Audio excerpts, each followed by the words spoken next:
এই মুহূর্তে বাংলাদেশের সবচেয়ে বড় বিষয়টা হচ্ছে কোটা ইস্যু। এই কোটা ইস্যু নিয়ে বাংলাদেশে বর্তমানে খুবই ইমার্জেন্সি একটা কন্ডিশন বিরাজ করছে। তো বন্ধুরা, কোটা নিয়ে হয়তো আমরা অনেকেই জানি কিংবা অনেকেই তেমন একটা জানি না। এই কোটা বিষয়টা কি, এই কোটা সিস্টেমটা কি শুধু বাংলাদেশেই আছে নাকি অন্যান্য কান্ট্রিতেও আছে? তো আজকে আমরা এই কোটা রিলেটেড একটা ভিডিওর উপরে রিয়াকশন দেব। ভিডিওটি টাইটেলটা হচ্ছে বাংলাদেশ ছাড়াও অন্য দেশে কেমন কোটা ব্যবস্থা। এই কোটা বিষয়টা শুধু বাংলাদেশে আছে তা না, অন্যান্য কান্ট্রিতেও আছে। তো বিনা ইন্ট্রো দিয়ে চলুন আমরা ডাইরেক্ট ভিডিওটি চলে যাই, দেখি এই কোটা সিস্টেমটা কি এবং কোন দেশে কি পরিমাণ কোটা কার জন্য বরাদ্দ আছে। তো চলুন ভিডিওটি শুরু করি। Let's go, 1 2 3। সরকারি চাকরিতে কোটা ব্যবস্থা সংস্কারের জন্য সারা দেশব্যাপী চলছে আন্দোলন। কেন এই আন্দোলন? কি রয়েছে কোটা ব্যবস্থায়? বাংলাদেশ ছাড়াও আর অন্য কোনো দেশে কি এ ব্যবস্থা রয়েছে? ওকে, বাংলাদেশ কোটা ব্যবস্থা, বাংলাদেশে কোটা ব্যবস্থা জনগোষ্ঠীকে সমতার ভিত্তিতে এগিয়ে নিতে, কর্মসংস্থান সহ অন্যান্য সুযোগ সুবিধা দিতে সারা বিশ্বে কোটা সংরক্ষণ ব্যবস্থা প্রচলিত। বাংলাদেশও মুক্তিযুদ্ধের পর থেকেই এ ব্যবস্থা শুরু হয়। স্বাধীনতার পর 1972 থেকে 76 সাল পর্যন্ত 20% পদে মেধার ভিত্তিতে নিয়োগ করা হতো, বাকি 80% পদে কোটায় নিয়োগ হতো। 1976 সালে মেধার ভিত্তিতে নিয়োগ 40% উন্নীত করা হয়। 1985 সালে প্রথম ও দ্বিতীয় শ্রেণীর পদে 45% মেধার ভিত্তিতে নিয়োগের নিয়ম চালু করা হয়, বাকি 55% অগ্রাধিকার কোটায় নিয়োগ দেওয়া হয়। এই অগ্রাধিকার কোটার মধ্যে রয়েছে 30% মুক্তিযোদ্ধা, 10% নারী, 10% জেলা কোটা ও 5% ক্ষুদ্র নৃগোষ্ঠী। পরে 1% পদ প্রতিবন্ধী প্রার্থীদের দিয়ে পূরণের নিয়ম চালু করে, মানে বাংলাদেশের জন্মের পর থেকে কোটা সিস্টেমটা চালু ছিল। বরঞ্চ প্রথম দিকে মেধার ভিত্তিতে নিয়োগ তারপর আরো কম ছিল, কোটার ভিত্তিতে নিয়োগ বেশি ছিল তখন। এসব কোটায় সুবিধা এখন যদিও একটু শিক্ষা ও ব্যালেন্স করা হয়েছে, ক্ষেত্রে এরপরে সুবিধা নেওয়ার ক্ষেত্রেও কোনো বাধা নেই। এরপরেও কিন্তু বর্তমান সময়ের কোটা ব্যবস্থাটা মানে তেমন একটা পারফেক্ট না অনেকের কাছে। সম্পর্কে জানা যাক।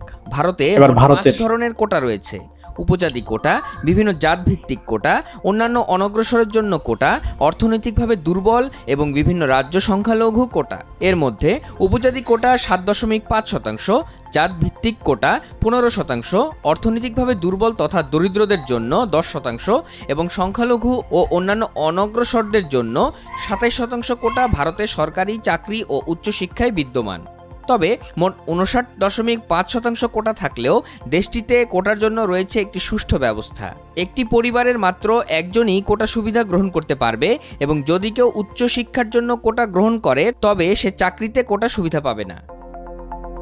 ওকে, এবার পাকিস্তানের কোটা ব্যবস্থা দেখি। বিভিন্ন অঞ্চলের জনসংখ্যার উপর নির্ভর করে সেই অনুপাতে কোটা সুবিধা প্রদান করা হয় পাকিস্তানে। দেশটিতে কোটা পদ্ধতির মূল উদ্দেশ্য হচ্ছে বিভিন্ন অঞ্চল থেকে যৌক্তিক পরিমাণ মানুষ যেন বিভিন্ন প্রতিষ্ঠানে প্রতিনিধিত্ব করতে পারে। সরকারি চাকরিতে সমগ্র দেশ থেকে মাত্র 7.5% চাকরি মেধা, যোগ্যতা ও অভিজ্ঞতার ভিত্তিতে হয়ে থাকে। বাকি 92.5% চাকরি বিভিন্ন অঞ্চলের জন্য সংরক্ষিত। সরকারি চাকরির জন্য কোটা বরাদ্দ রয়েছে। পাকিস্তানেও তো দেখতেছি ভ্যারাইটিস টাইপের কোটা বরাদ্দ আছে। সিন্ধ প্রদেশের জন্য 19%, খাইবার পাখতুনখোয়ার জন্য, ওখানে তো আবার রাজ্যভিত্তিক, বালুচিস্তানের জন্য 6%, গিলগিট বালিস্তানের জন্য 4% আর আজাদ কাশ্মীরের জন্য রয়েছে 2%। এছাড়া সরকারি চাকরিতে পুরো আসন ব্যবস্থার উপরে 10% আসন নারীদের জন্য বিশেষভাবে সংরক্ষণ করা হয়েছে। নেপাল কোটা ব্যবস্থা, নেপালের সরকারি চাকরি উনি কি শুধু ভাগ করা এশিয়া মহাদেশের দেখাবেন নাকি ইউরোপেরটাও দেখাবেন? ইউরোপের কোটা ব্যবস্থাটা কেমন একটু দেখতে ইচ্ছে করছে। 45% সংরক্ষিত কোটার মধ্যে নারী, উপজাতি, দলিত সম্প্রদায়, প্রতিবন্ধী ও প্রত্যন্ত জনগোষ্ঠীর জন্য 1993 সাল থেকে আলাদা আলাদা ভাগ করা হয়েছে। মালয়েশিয়ার কোটা ব্যবস্থা, আচ্ছা, মালয়েশিয়ায় উচ্চশিক্ষার ক্ষেত্রে জাতিগত কোটার মোট 55% সুবিধা পেয়ে থাকে মালয় জনগোষ্ঠী। উচ্চশিক্ষা, চাকরি, স্বল্পমূল্য বাসস্থান সহ সকল ক্ষেত্রে 60% ভোগ করে এই জনগোষ্ঠী, বাকি 40% সুবিধা ভোগ করে অন্যান্য জনগোষ্ঠী। তবে চাকরির ক্ষেত্রে গোষ্ঠীগত সুবিধা মিললেও মেধার পরিচয় দিয়েই প্রবেশ করতে হয়। সরকারি অর্থায়নে যে সকল বিশ্ববিদ্যালয় পরিচালিত হয় সেখানে মোট সিটের 19% পায় চাইনিজরা এবং 4% ভারতীয় বংশোদ্ভূত জনগোষ্ঠী। বাকি সকল সিট পায় সংখ্যাগরিষ্ঠ মালয় জনগোষ্ঠী, যারা ভূমিপুত্র নামেও পরিচিত। জাপানে কোটা ব্যবস্থা, জাপানেও আছে কোটা জাপানে সিস্টেম। বুরা কুমিন এবং কোরিয়ান সম্প্রদায়কে সরকারি চাকরিতে বিশেষভাবে প্রাধান্য প্রদান করা হয়। এছাড়া ব্যক্তি মালিকানাধীন কিংবা বেসরকারি কোনো পণ্য এবং সেবা প্রদানকারী প্রতিষ্ঠানের কর্মী সংখ্যা 5% হলে বুরা কুমিন এবং আদিবাসী সম্প্রদায়ের জন্য 5% কোটার ব্যবস্থা রাখা হয়েছে। শুধু চাকরির ক্ষেত্রে নয়, অনগ্রসর জনগোষ্ঠীর জন্য জাপানে কম মুনাফায় ব্যাংক লোন, শুল্ক অব্যাহতি, এমনকি বিদ্যালয় ও কলেজে বিনা বেতনে লেখাপড়ার সুযোগও রাখা হয়েছে। বিভিন্ন দেশের কোটা ব্যবস্থা পর্যালোচনা করলে একটি বিষয় সুস্পষ্ট প্রতীয়মান হয় যে কোটা বরাদ্দের অনুপাতটি একটি চলমান প্রক্রিয়া।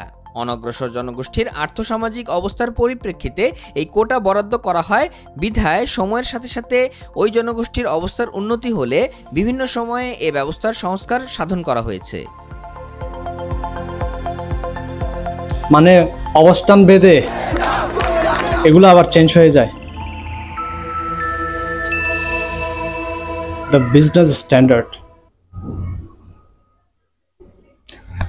বিভিন্ন দেশের কোটা ব্যবস্থা দেখলাম, বাংলাদেশ সহ পার্শ্ববর্তী যে দেশগুলো আছে বাংলাদেশের আশেপাশে, ওখানেও কিন্তু কোটা ব্যবস্থা আছে একদম জন্মের শুরু থেকে। আর বাংলাদেশের যে কোটা সিস্টেমটা চলে আসতেছে একদম স্বাধীনতার পর থেকে, তা দেখতে পেলাম যে নতুন যখন বাংলাদেশ সংবিধান রচনা করে ওই সময় বেশি আরো কোটা বিশেষ গোষ্ঠীর জন্য বরাদ্দ ছিল। অর্থাৎ চাকরিতে নিয়োগের ক্ষেত্রে মেধাবীদের জন্য বরাদ্দ অনেক কম ছিল বাংলাদেশের জন্মের পর, বাংলাদেশের সংবিধান রচনার প্রথম দিকে। বাট ওইটা আস্তে আস্তে একটা সিস্টেমে চলে আসছে। বর্তমানে যদিও কোটার পরিমাণ আগের তুলনায় একটু কমছে, এরপরেও কিন্তু এইটা অনেকের কাছে অ্যাকসেপ্টেবল না, যার কারণে এই যে পরিস্থিতিটা সৃষ্টি হয়েছে বাংলাদেশে বর্তমানে। তো বন্ধুরা, আসলে শুধু বাংলাদেশে নয়, বিভিন্ন দেশে এই কোটা নিয়ে হয়তো অনেকবার আন্দোলন হয়েছে, মিছিল মিটিং হয়েছে। বর্তমানে যে অচলাবস্থা সৃষ্টি হয়েছে এবং চলতেছে, অবশ্যই অ্যাজ এ বাংলাদেশে চাইবো এই অচলাবস্থা যেন দ্রুত সমাধান হয়ে যায় এবং দ্রুত এই পরিস্থিতির উন্নতি হয়। তো বন্ধুরা, কেমন লেগেছে ভিডিওটি? এই কোটা নিয়ে যদি আপনাদের কিছু বলার থাকে প্লিজ কমেন্ট সেকশনে জানাবেন। আর ভিডিওটি ভালো লাগলে একটা লাইক করবেন, চ্যানেলটি সাবস্ক্রাইব করে পাশে থাকবেন। সবাইকে অসংখ্য ধন্যবাদ সাথে থাকার জন্য। See you.